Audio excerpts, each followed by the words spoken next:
There's definitely been some improvement in sentiment over the past year, largely driven by a perceived easing in political risk after last year's elections, but also sharply lower inflation and falling interest rates. Consumer spending has picked up quite strongly over the past 18 months, helped by those lower inflation and interest rate numbers, but also by positive job growth. This economy created more than 2 million new jobs over the last 3 years, and of course access to two-pot pension funds have helped. While things are gradually improving on the domestic front, thanks to easing structural constraints and to tailwinds from lower inflation and interest rates, it's important to remember that South Africa doesn't operate in a vacuum. As a small and open economy, we're still vulnerable to global developments. The renewed tariff war and rising policy uncertainty in the US could filter through to local households, especially via shifts in US inflation, US interest rates, and of course the dollar. That said, we shouldn't overlook the emerging positives here at home. The latest 2025 Old Mutual Savings and Investment Monitor findings show that just over 4 in 10 respondents are confident about the South African economy. Encouragingly, 44% of respondents also say they're earning more now than they did a year ago. That lines up with other data sources like Stats SA, which also show a steady rise in earnings over the past year. In my view, South Africans should remain cautiously optimistic, but also stay mindful of the global risks that could shape the road ahead.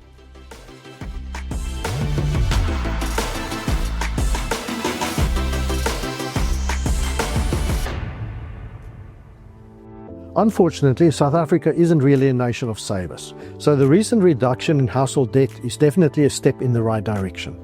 Lower interest rates have played a big role in easing the debt servicing burden.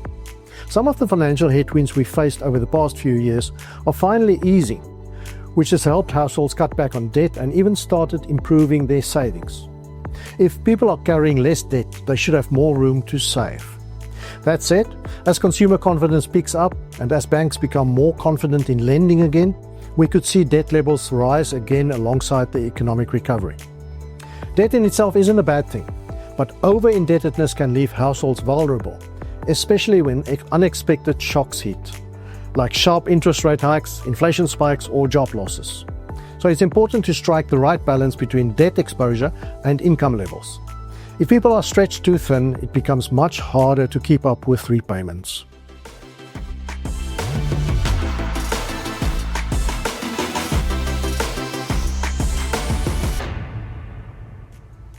I'd say the concern about job security among working South Africans is definitely justified.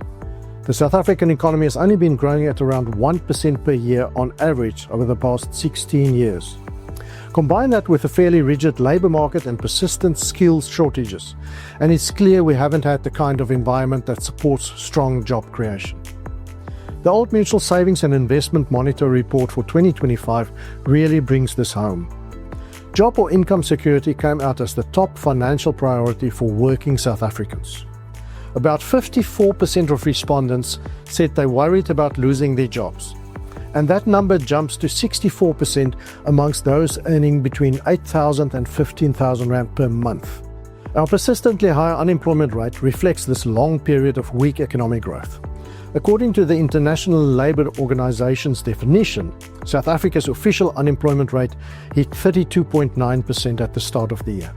Youth unemployment remains especially alarming at 62%. At the heart of this issue is weak economic growth. The structural reform agenda, particularly opening up more space for the private sector, should support better growth going forward. But that alone won't be enough. We'll need to ramp up skills development and expand support for small businesses to see real gains in employment. That said, South Africans have shown remarkable resilience. Many are proactively seeking income security through other avenues. According to the Savings and Investment Monitor, 57% of working people now have more than one income source. They're what the report calls polyjobbers. Among 18 to 29-year-olds, that figure is a striking 75%, which says a lot about their resourcefulness and adaptability.